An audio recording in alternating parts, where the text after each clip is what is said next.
you are the backbone of Europe's economy and important for today's conference. SMEs are, together with private households and farmers, the main client of cooperative banks. Especially in these difficult times, SMEs need reliable partners for all kinds of financial services, and we have to tackle some challenges together if we want to come out of the crisis. However, for many SMEs, it's difficult to find such a reliable partner for financial services since the current crisis has started. Large commercial banks have their own problems with asset evaluation and the need to deleverage their balance sheets, which means nothing else than to reduce their lending capacity and are less and less willing or able to lend to SMEs. If a loan is not fully collateralized by private assets or public guarantees. A more positive picture we can be observed in countries with decentralized financial institutions like cooperative banks or saving banks, such as Germany, France, Italy, or Austria. These small decentralized banks have not been affected in the same way by the crisis. They have a quite stable liquidity provision by own deposits, and they continue to provide loans to healthy SMEs. The bank manager knows his clients, and if he or she trusts the entrepreneur and his company, they are still able to finance also riskier projects. However, this does not mean that there are no problems for both sides of the market, which we can and which we have to tackle together, not only to improve the relation between SMEs and cooperative banks even further, but also to drive a recovery of Europe's economy. And it is important to underline, such a recovery can only come from the private sector. When the public sector has to restabilize its budgets and to reduce the level of public debt. Only a balanced approach, which includes the stabilization of the financial sector and public households, the implementation of the needed structural reforms, especially on the labor market and the service sector, and investments in the future can bring our economy back on track. Let me just touch two of the challenges ahead at EU level, which are relevant for both of us and have to be solved in order to overcome the crisis. The new regulatory framework for financial institutions has to be designed in a way that it avoids existential crises like the current one and allows the banking sector at the same time to improve its ability to serve the real economy. The new support measures at European level, which are currently prepared for the period of 2014 to 2020, have to reply to the real needs of targeted groups. Let me start with the first point and let me take the new capital requirement regulation, better known as Basel III Agreement. EAPMA has always accepted the fact that many banks had not enough capital buffer and especially not enough liquidity was one of the main causes of the crisis started in 2007. Therefore, we never have opposed the increase of the higher capital requirements. The question was always how to avoid another crisis and to provide incentives to finance companies. From our point of view, the best way to achieve this goal is a reduction of the risk weight for SME loans in the new Capital Requirement Directive. Only last week the European institutions found a compromise on the new capital requirements, and I am very proud to see that together we have been able to achieve this goal. Therefore, I would like to thank all of you for your contribution to this achievement. We, the SMEs alone, would not have been able to convince the policymakers in Europe. On the second point, the support measures at European level, you may know better than I that in many countries we have guarantee schemes to support and stabilize the lending market for SMEs. There are public schemes like we have, for example, in Sweden and Finland. There is publicly supported guarantee banks like in Germany, and we have mutual guarantee schemes in countries like France and Italy. The European Commission has supported in the last decade the establishment of such schemes in countries where they have not existed, especially in the new member states, by providing counter guarantees for pilot projects. However, the European programs, like the current SIP or the future COSME programs, are not large enough to support SME loans by counter guarantees at a large scale. Therefore, UAPME has put a lot of effort to convince the European institution to open the much larger pockets of the structural funds for financial instruments, and it seems that we have succeeded. This means that from 2014 on, there will be the possibility to counter guarantee SME loans also with money from the cohesion funds and the social funds, which will be an important new opportunity, especially for countries which have not enough own public means to finance the counter guarantee out of the national or regional budgets. For us, for the SMEs, the promotion of guarantee schemes is a very important step forward because we have realized that guarantees for SME loans provided to small enterprises at a small fee are a much cheaper instrument and have a much higher leverage effects compared to subsidized loans or grants. As well, and equally important, guarantees are much less distortive for competition than giving direct money to SMEs. Therefore, I would like to invite all you to ask your government at national and regional level to use these new possibilities in future in our common interest, which is a sufficient provision of finance to real economy.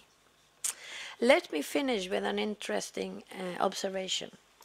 The current economic situation has proven that your sector is able to provide SME finance also in difficult times.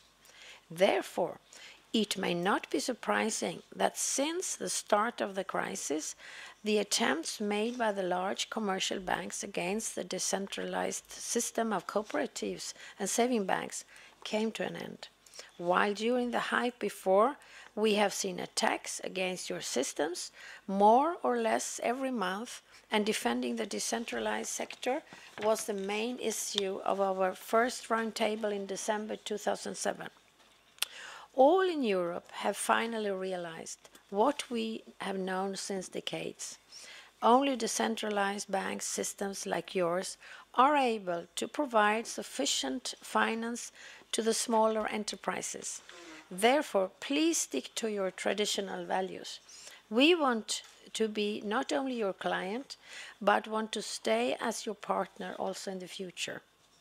This joint conference reassures my confidence in our cooperation, and I wish all of us an interesting and fruitful debate.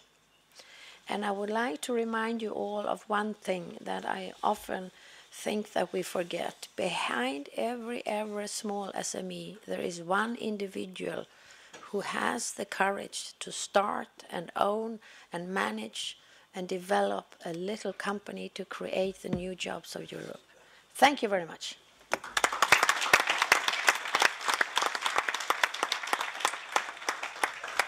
Perhaps we could also remind that some of the really today big companies, they started by one bicycling or whatever. I mean, It's true.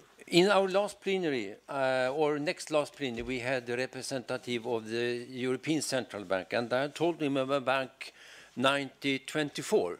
It was a bank who you can, the money you put in the bank, you got 8%. And the money you borrowed for the bank, you paid only 4%. It was not so sustainable business. I don't know if it was a cooperative, but since then we call these every banks without money, we call them Ebberöds Bank. And this was, I have to say, we are lucky it was a piece of theater. So But we have Everett's Bank in the Nordic country, and it's always a bank without money. Now we move on to Jean. And as I'm informed, you represent the second largest bank sector in France. Please, take the floor.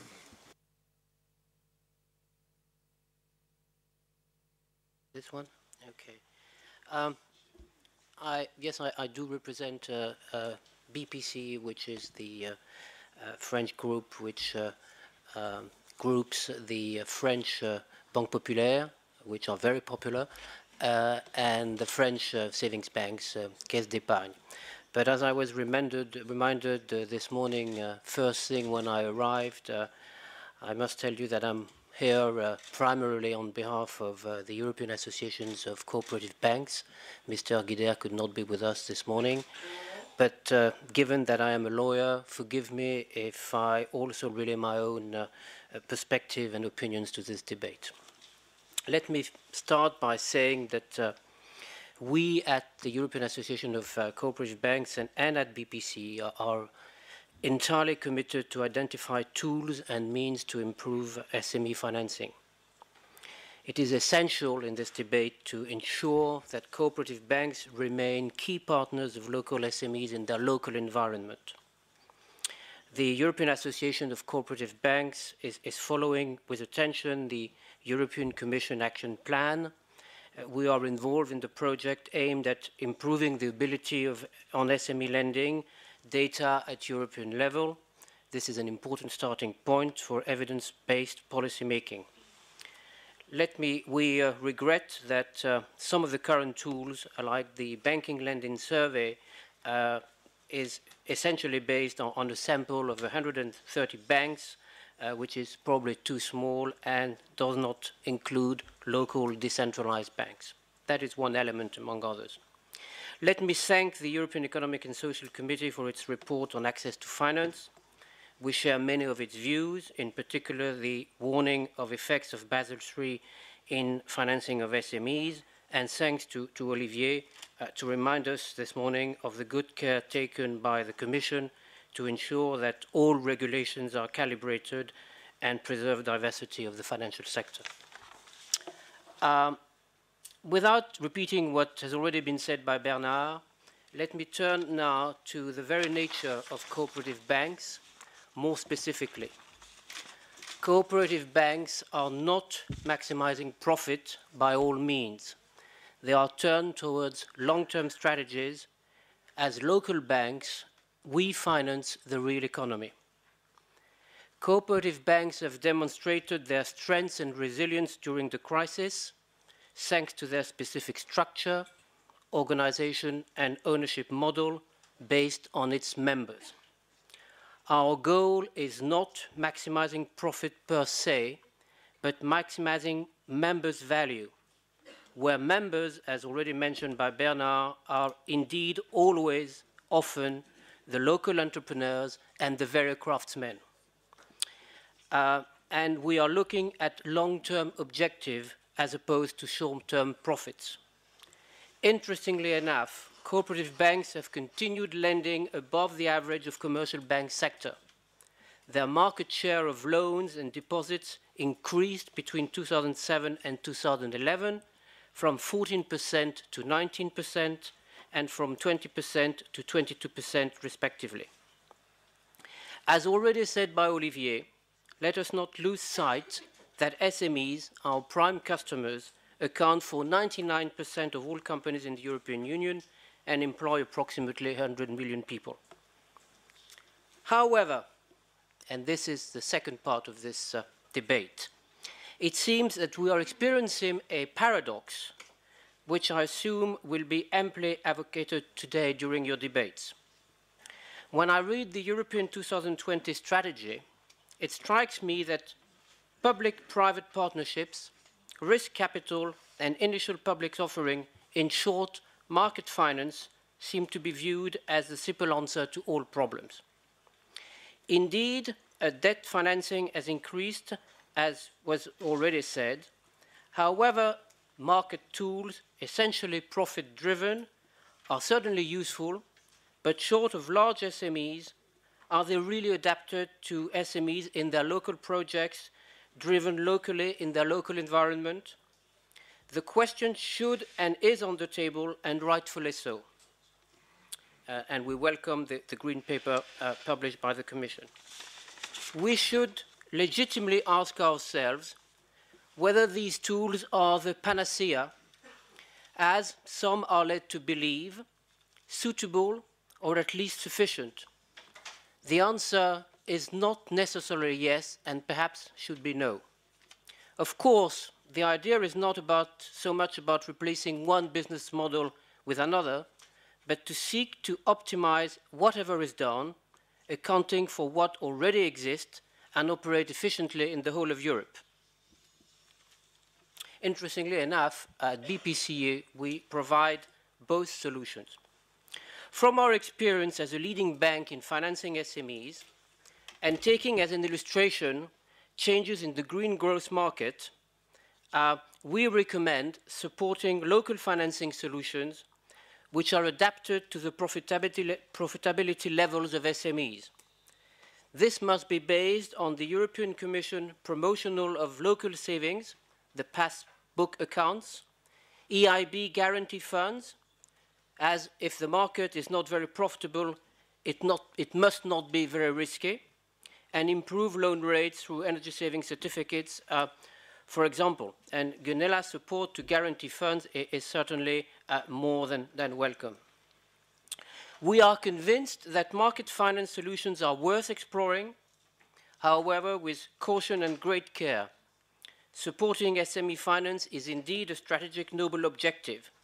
Commission initiatives to provide adapted tools is a necessary exercise, but this must be done in a pragmatic, certainly not dogmatic approach, taking into account of all parties involved and their objectives. And my conclusion would be that it is first essential to reinforce access to existing tools, thanks to the current initiative of the EIB notably. It is equally essential to ensure that any new form of access to finance is calibrated towards the right economic objectives, project and growth driven, not just profit driven, in accordance with clear, justified economic objectives. Finally, and not least, access to new sources of finance will necessarily entail adaptation and clear understanding by those SME entrepreneurs of the applicable rules, the opportunities, and the constraints which are attached to these tools. Thank you very much.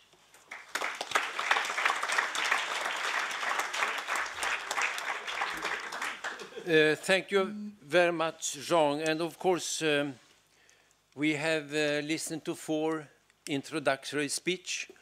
I hope that this could also lead further to see how the discussion will be today. You have 2 different teams and 2 different roundtables. And for once, I can look at the watch and see that we started 50 minutes late, but we are just in time. And in the, this is so depending on security, not you. You arrived late, but we accepted the apology that it has not come. But always the entrance to see security, etc. You know, there is, it's worse in the Commission's building, I can tell you, than here. Yes. So we are just in time for coffee break, and I don't think we have expected a big debate now. We move on. So please, there is, I hope, coffee outside. I hope so too. 50 minutes networking, but I ask you, it's not my responsibility, but I ask you still, nevertheless, to be back in 50 minutes past sharp. Okie doke.